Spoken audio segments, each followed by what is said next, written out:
Trump প্রশাসনের বাধার মুখে বিশ্বকাপ মিস করলেও ইউএফা সুপার কাপ ফাইনাল পরিচালনা করতে যাচ্ছেন ওমর আরতান।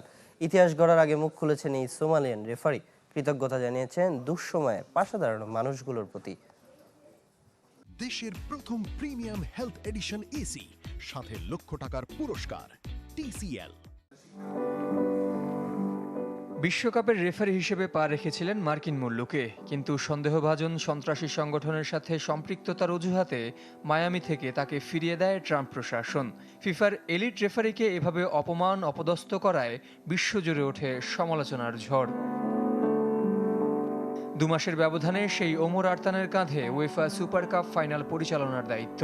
কিন্তু এখনও সেই দুঃসময় ভুলতে পারেননি সোমালিয়ান রেফারি, ভোলেননি তার পাশে দাঁড়ানো মানুষগুলোকেও।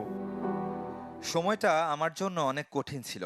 দীর্ঘদিনের স্বপ্ন, বিশ্বকাপের সুযোগ পেয়েও ম্যাচ পরিচালনা করতে না পারাটা খুবই হতাশার। তবে আমি চেষ্টা করে গেছি। যারা এতদিন আমাকে সমর্থন জুগিয়েছেন সকলের প্রতি কৃতজ্ঞতা। বিশ্বকাপ মিস করলেও হাল ছাড়েননি ওমর, যার ফলও পেয়েছেন।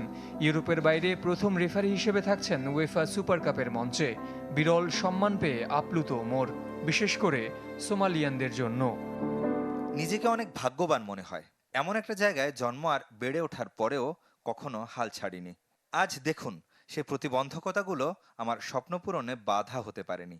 এই খবরটা আমার এবং আমার পরিবারের কাছে ভীষণ আনন্দের।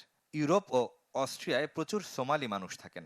আমি এমন একটা ম্যাচ খেলাবো শুনে তারা আনন্দে আত্মহারা। বুধবার রাতে উয়েফা সুপার কাপে মুখোমুখি হবে চ্যাম্পিয়ন্স লিগ চ্যাম্পিয়ন পিএসজি ও ইউরোপা লিগ জয়ী অ্যাস্টন ভিলা। সালজবুর্গের রেড বুল এরেনায় বাঁশি হাতে নামবেন ওমর আরতান। জহির সাগর, চ্যানেল 24।